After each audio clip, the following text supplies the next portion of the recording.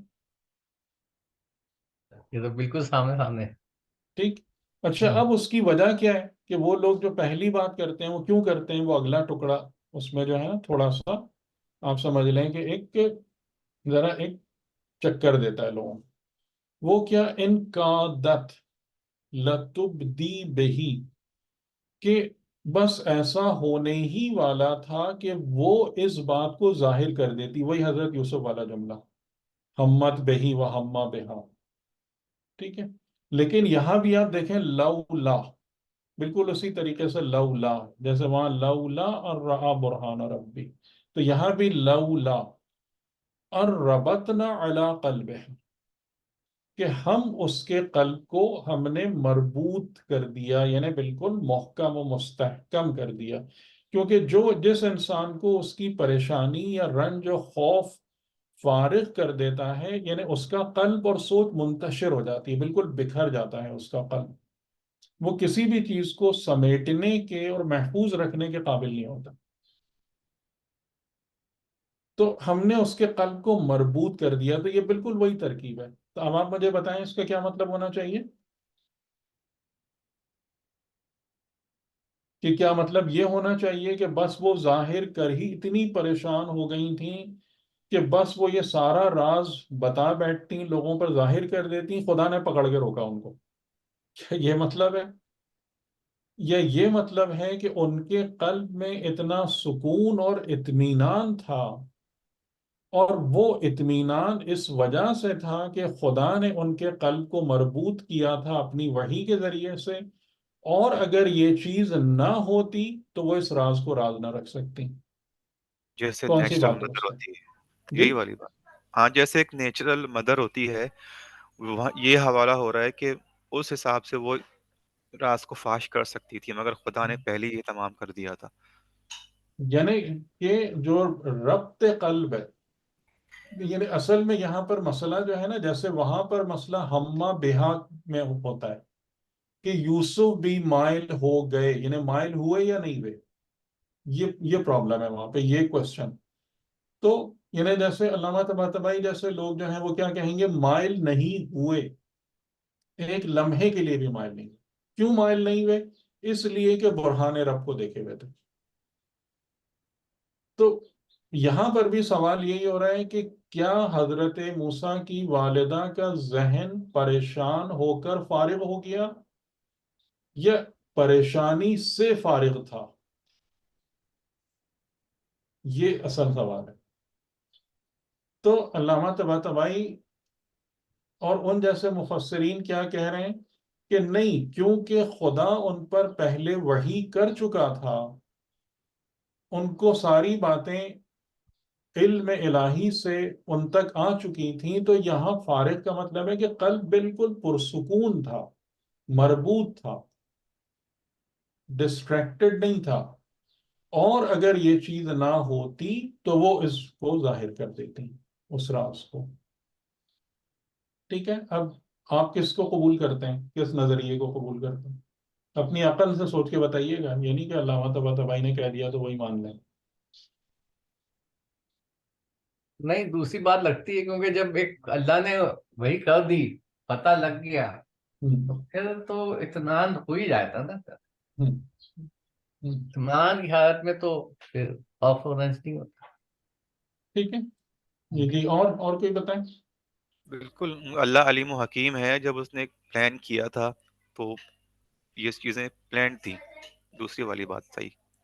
یعنی کہ جب خدا کسی پر وحی کرتا ہے نا، تو ایک تو یہ کہ وہ کوئی معمولی شخصیت نہیں ہوتی، اور دوسری بات یہ کہ جو وحی خدا کو ریسیو کرنے کی صلاحیت رکھتا ہے، وہ دنیا کے آلام اور مصائب سے منتشر اور بکھرتا نہیں ہے۔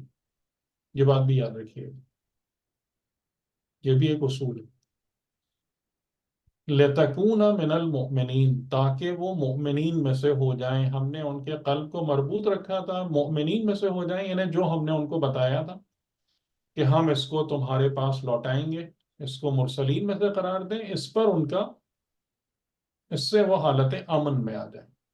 اچھا، اس میں ایک اور چیز بھی ہم کہہ سکتے ہیں کہ جو پہلی آیت میں خدا نے کہا تھا کہ حزن اور غم نہ کرو، تو اب یہ خدا کے الفاظ ہیں جو وحی کے ذریعے سے نازل ہوئے ہیں، اور ہم یہ کہہ سکتے ہیں کہ کن فیکون کی وجہ سے جب خدا نے ایک چیز کہہ دی تو وہ وہیں پہ ہو گئی، ان کا حزن و غم ختم ہو چکا، اور وہ حالت سکون میں آ چکی تھی پہلے ہی۔ اگر دیکھیں، یہ یہاں پر ایک بات کو ذہن میں رکھیے گا کہ جو بھی قول خدا ہے نا، وہ ہر قول خدا کن فیکون کی منزل پہ نہیں ہوتا۔ اچھا، ٹھیک ہے، یہ بات ذہن میں رکھیے گا، یعنی کہ کہیں کہیں جیسے آپ اس نظام میں موجود ہیں، تو یہاں پر خدا کا کلمہ کن اسباب کے ساتھ مل کر نتیجہ دیتا ہے۔ ٹھیک ہے، ٹھیک ہے۔ ٹھیک ہے، ہر جگہ، یعنی یہ عالم امر کی بات ہے۔ انما امرہ اذا اراد شیئا ان یقول له کن فیکون، عالم خلق کی بات نہیں ہے۔ اس چیز کو مکس اپ نہیں کیجیے گا کہ اگر صحیح یعنی کہ وہ ٹھیک ہے اگر وہ وحی جو ہے وہ امری ہے اور جو کہ ہے کیونکہ یہ امر ہے نا وہ جو ارادہ الہی وہ امر سے ظاہر ہوا نا تو اس کے مقابلے میں خلق کی کوئی چیز کھڑی نہیں ہو سکتی. فرعون آ جائیں یا 10 فرعون آ جائیں صحیح. لیکن وہ جو ارادہ کن ہے کہ یہ موسیٰ پیدا ہوں گے اور یہ موسیٰ اس سلسلے کو ختم کریں گے تو وہ اس کو ہو کے رہنا. یعنی جیسے ہم ساری دنیا کے لوگ جو ہے نا وہ امام زمانہ کے حوالے سے نالائقی دکھائیں نعوذ باللہ لیکن وہ جو ارادہ امری ہے وہ ہو کے رہے گا. تو یہ ایک فرق بھی ہے بہرحال. صحیح ٹھیک ہے. میں آپ کو ایک بات اور یہاں سے دکھا دوں کہ یعنی اس پہ یہ سورہ طٰہٰ کی آیتیں. سورہ طٰہٰ میں بھی سورہ قصص کی مانند حضرت موسیٰ علیہ السلام کے واقعات کافی تفصیل سے بیان ہوئے ہیں رائٹ فرام دا بگننگ. جیسے سورہ قصص میں بگننگ میں ہے ایسے یہاں بھی شروع سے ہی. تو اس کو بھی ہم دیکھیں گے. یہ اس کو دیکھ لیجئے کہ یہاں پر ایک اور چیز تھوڑی سی ایڈ ہو رہی ہے کہ اذ اوحینا الی امک ما یوحی یعنی اب خدا جو ہے نا وہ گویا حضرت موسیٰ علیہ السلام کو اپنے احسانات یاد دلا رہا ہے. یہ طور کی بات ہے کہ جب موسیٰ پہاڑ پہ گئے ہیں اور پیغمبری کو اور وحی الہی اور ان سب کو ریسیو کیا ہے تو پھر اسی کانٹیکس میں یہ بات بھی آگے چل رہی ہے کہ گویا خدا جو ہے نا حضرت موسیٰ کو ان کی زندگی کو ری لیو کرا رہا ہے کہ اذ یعنی یاد کرو موسیٰ اس وقت کو اوحینا جب ہم نے وحی کی الی امک تیری ماں کی طرف ما یوحا جو کچھ کہ ہم نے وحی کی. ٹھیک ہے. اور اس وحی کی جو تفصیلات ہیں وہ ہم نے سورہ قصص میں دیکھی لیکن ابھی میں ما یوحا پہ نہیں جاتا اس کے اندر ایک اور ڈیپتھ ہے. بہرحال یعنی کہ وہ وحی جو تھی اس کی تفصیل ہم سورہ قصص میں دیکھ چکے. وہ وحی کیا تھی انقذفیہ فی التابوت اس کو ایک تابوت میں. تو اب تابوت سے کیا پتہ چل رہا ہے کہ شاید کوئی لکڑی کا صندوق ہو واٹر ٹائٹ کہ اس میں ڈال دینا. فقذفیہ فی الیم اس کو پانی میں ڈال دینا. یعنی اس کا مطلب ہے کہ جو حضرت موسیٰ علیہ السلام کی والدہ پر وحی کی اس میں یہ تفصیلات بھی موجود تھیں. فقذفیہ فی الیم اور پھر اس کے بعد اس کو پانی میں ڈال دیا. فَلْيُلْقِهِ الْيَمُّ بِالسَّاحِلِ اور پھر پانی نے اس کو پہنچا دیا ساحل تک.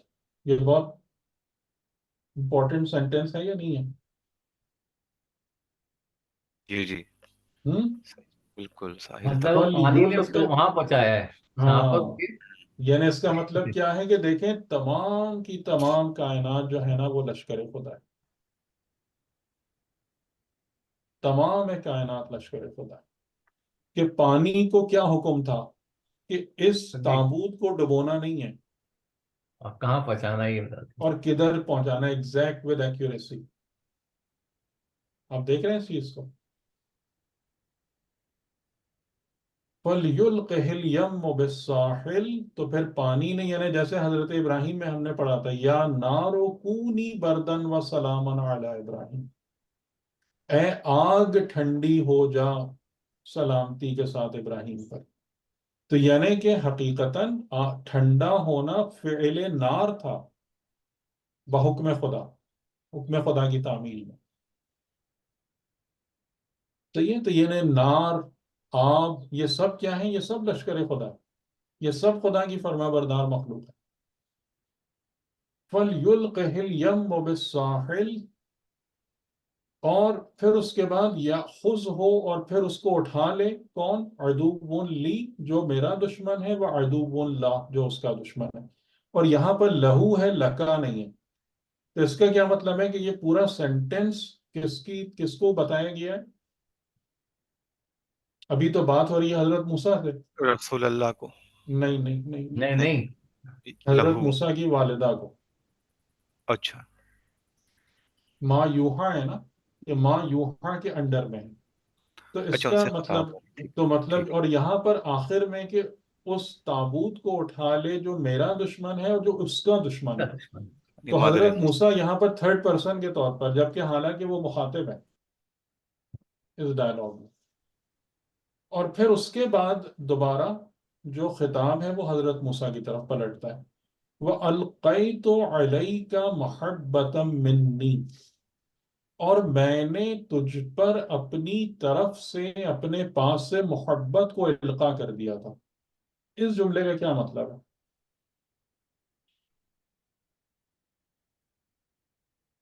اس جملے کا کیا مطلب ہے کہ میں نے تجھ پر اپنی طرف سے یا اپنی محبت کو القاء کر دیا؟ یعنی اپنی محبت ڈال دی. ہاں، تو کیا ہوا اس کے ہوا کیا؟ معنی کیا ہوا؟ مطلب فائدہ کیا ہے اس کا؟ اس کا مطلب یہ ہے کہ فرعون اور اس کی زوجہ جو تھی وہ محبت آ گئی، دیکھ کر میں محبت میں چلا ٹھیک، ہو گئی. ہاں، صحیح صحیح. پھر اس کا فائدہ؟ پھر اس لیے انہوں نے اپنے گھر میں بھی رکھ لیا آپشن کے محبت لیے کی بات وجہ کی نا اس نے، سے. پھر کہ ورنہ ہم اگر اپنا بیٹا بنا لیں. ہاں، تو آپ اس چیز کو محبت نہ دیکھ رہے ہوتی ہیں. تو محل میں جی جی، بول لیجیے، بات پوری کر لیجیے. نہیں، لیکن یہ تو حضرت موسیٰ اچھا، کے دل میں ڈالی جا رہی ہے محبت، نہ کہ ان تو کے دل حضرت میں. موسیٰ کے کیا ہے؟ ہاں، وَأَلْقَيْتُ نہیں اس میں، عَلَيْكَ. ہم ہاں نے ہاں ڈال ہاں دی آپ کے لیے، آپ ہاں پر. ہاں ہاں، میں بھی تھوڑی سی وضاحت کر دیتا ہوں. صحیح، ہاں. ٹھیک ہے. مطلب میں یہ چاہ رہا ہوں نا کہ آپ لوگ بھی تو ماشاءاللہ کچھ اپنی رائے کا اظہار کریں نا. ہاں. تو آپ اس چیز کو نوٹ کریں کہ خدا کے کرنے کے کام کتنے سمپل ہوتے ہیں. سمپل ہیں یا نہیں ہے؟ صحیح ہے، محبت ڈال دی. ایک بندہ بیٹھا ہوا ہے قتل کرنے کے لیے، اس کا ہاتھ روکنے کا سب سے آسان طریقہ کیا ہے؟ کہ جس کے قتل کا ارادہ کر رہا ہے اس کے وجود میں محبت کو ڈال دو. یعنی جو بھی موسیٰ کو دیکھے گا موسیٰ کے لیے کیا فیل کرے گا؟ محبت. محبت فیل کرے گا. اب کرو قتل.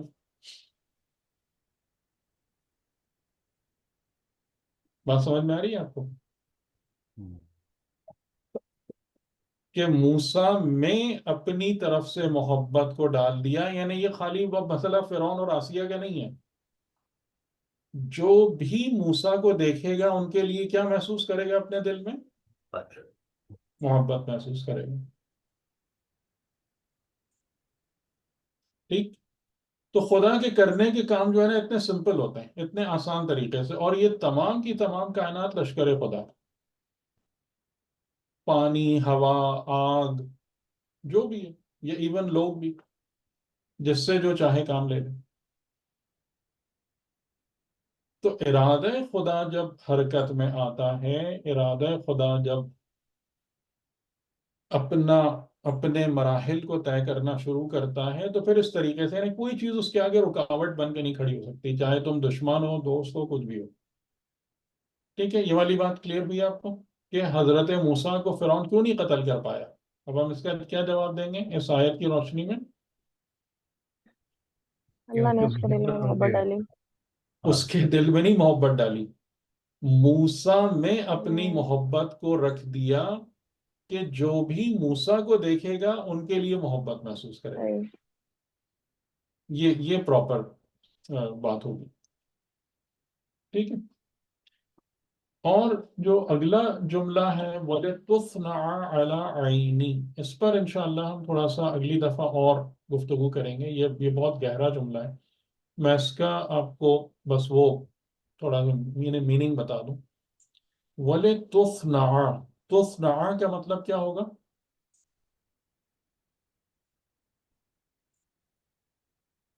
اس کو اگر بریک اپ کریں اس ورڈ کو، لام، پہلا جو لام ہے اس کا میننگ کیا ہوگا؟ تاکہ. فار دا پرپز آف، لام ہاں. غایت. تصنع. اور تصنع یعنی بنا دیا. مجبور کا صیغہ ہے تاکہ تمہیں جو ہے بنا دیا بنایا. جائے. ہاں، تاکہ تم، اور بنا. صنعت کا مطلب آپ سمجھتے ہیں نا، صنعت جس سے نکلا ہے، جی، بنا دینا مطلب کسی چیز کو یعنی مینوفیکچر کرنا، پریپیئر manufacture. کرنا باقاعدہ. جیسے آپ مینوفیکچر کرتے ہیں، جی یعنی تاکہ تیری صنعت ہو علی عینی، میری نظروں پر یا میری جی نظروں کے سامنے. سامنے. اور خدا کی نظروں کے سامنے جو حضرت موسیٰ کی مینوفیکچرنگ ہو رہی ہے تو وہ کس جگہ پہ ہو رہی پھر اور ہے؟ مسجد میں ہیں، پھر کسی اور کے مسجد میں، روضے میں، مزار میں، کدھر ہو رہی ہے یہ مینوفیکچرنگ؟ یہ خطرناک جگہ. اعلیٰ عینی. ٹھیک ہے، تو یعنی کیا سمجھ میں آتا ہے یہاں سے؟ ہم کو یہ نہیں سمجھ میں آ رہا کہ زندگی کے تمام مسائل کا حل ایک ہی ہے کہ خدا کی پناہ میں آ جاؤ. آ رہا ہے سمجھ میں یا نہیں؟ یہاں پہ یہ جو تسنا اعلی عینی ہے، اس کا ہوں، مطلب تو سمجھ میں آیا، ہوں. لیکن اس کا یہاں پہ جواز پیچھے والی آیت محبت ڈال جواز دی تو میں نے آپ کو اس بتا دیا. لیے، شاید میری سمجھ میں نہیں آیا کہ اللہ کی نگاہوں کے سامنے تو وہ کہیں بھی رہتے اللہ کی نگاہوں کے سامنے ہو سکتے تھے، لیکن یہاں ہاں، رکھنے سے لیکن یہاں پہ رکھنے کا تو مقصد میں نے آپ کو بتا دیا نا. پہلے بتا دیے. وہ جو 3 پرپز آپ کو بتائے تھے کہ اس جگہ پہ کیوں رکھا. لیکن ٹھیک ہے، جو یہاں صحیح. پر ہمارا آرگیومنٹ ہے وہ یہ آرگیومنٹ ہے کہ خدا کی نظروں کے لیے فرعون کا محل کوئی رکاوٹ نہیں ہے. خدا کی نظر خالی جو عین اللہ ہے وہ خالی مسجد اور روضے اور مزار اور کسی مقدس مقام پہ نہیں ہوتی.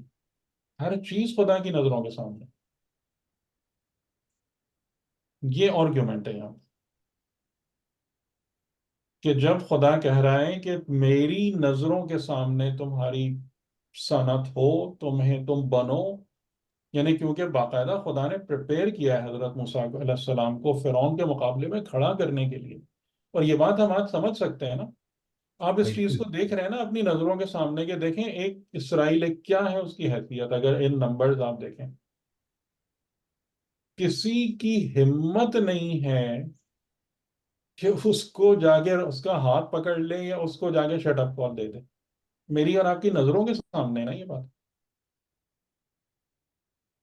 بتائیں، ہے نظر دکھ رہا ہے نہیں دکھ رہا؟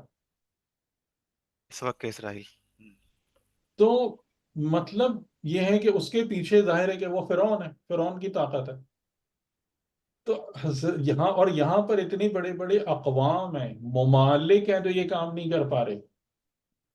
اس میں جا کر کس کو فرعون کے سامنے کھڑا ہونا تھا؟ اس پوری کنگڈم کے سامنے کس کو کھڑا ہونا تھا؟ 2 آدمیوں کو.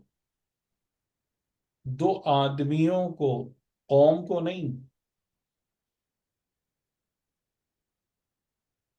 آپ کو بات واضح ہو رہی؟ کس نے جا کے ان کو للکارنا تھا کہ بنی اسرائیل کو آزاد کرو، تم یہ حضرت غلط موسیٰ کام کر رہے ہو. ہارون پھر ہارون بھی بعد میں ایڈ ہوئے نا. بعد میں ہٹ ہوئے. تو اس کو اس مقام تک پہنچانے کے لیے اس ہستی کی باقاعدہ ایک تربیت اور پریپریشن ضروری تھی. وہی بات ہے کہ خدا اپنے بنائے ہوئے اسباب کے نظام کو معطل نہیں کرتا.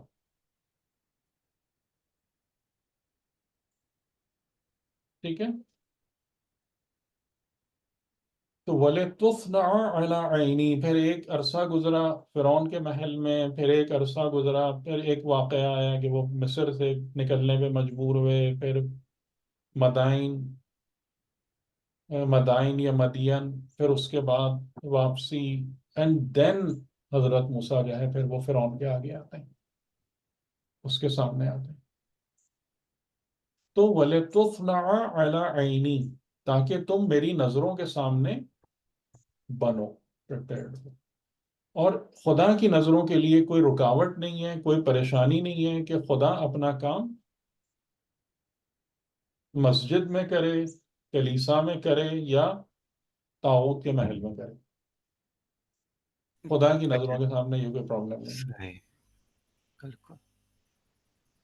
اچھا، اس میں یہ چیز ہم پھر یہاں سے سمجھ میں آتی ہے کہ شروع کی آیت میں جب کہا گیا تھا کہ یہ مرسلین میں سے ہیں، تو اس مرسلین کا میں سے مطلب قرار دیں گے. دیں گے.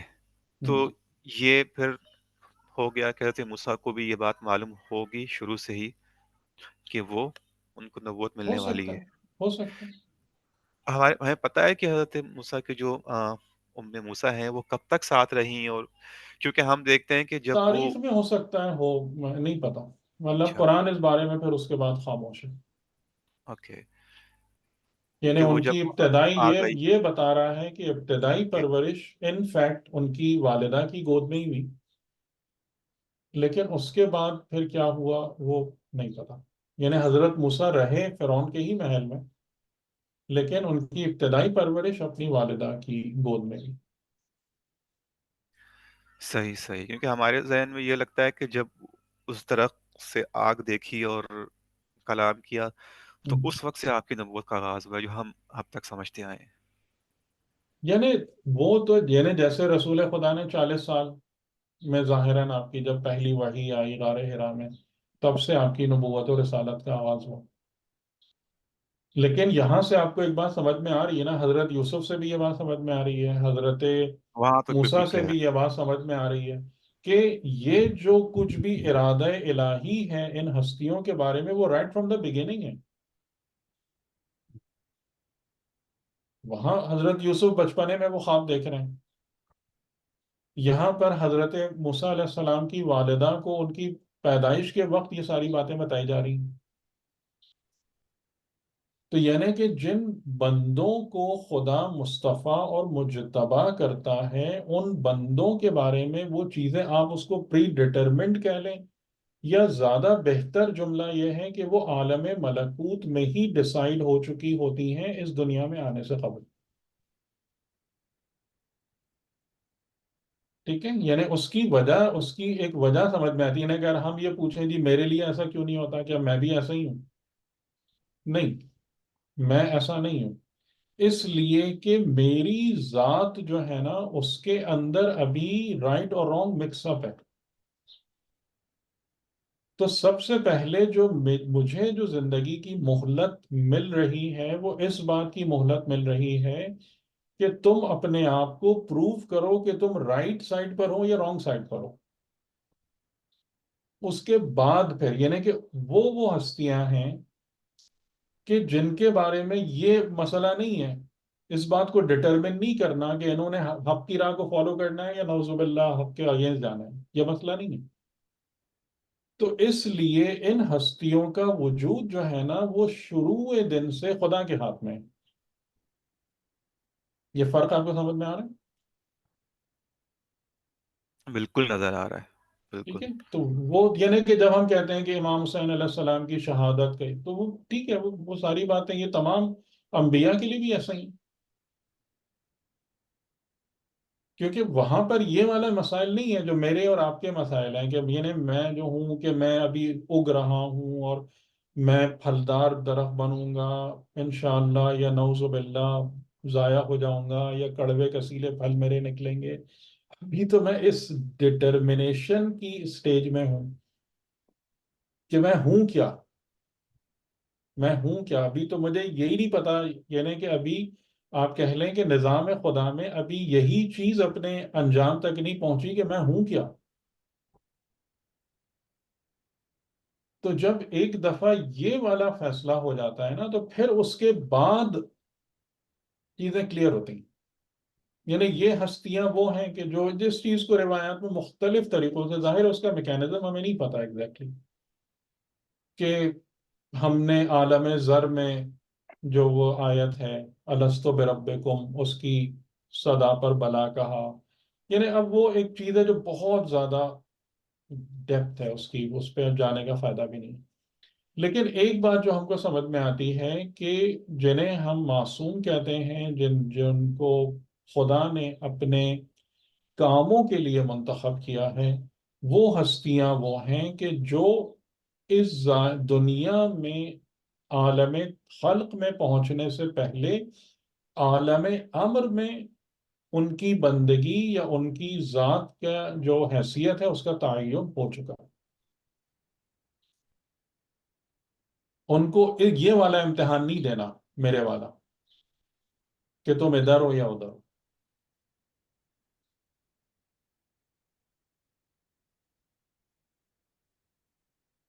ٹھیک. جی جی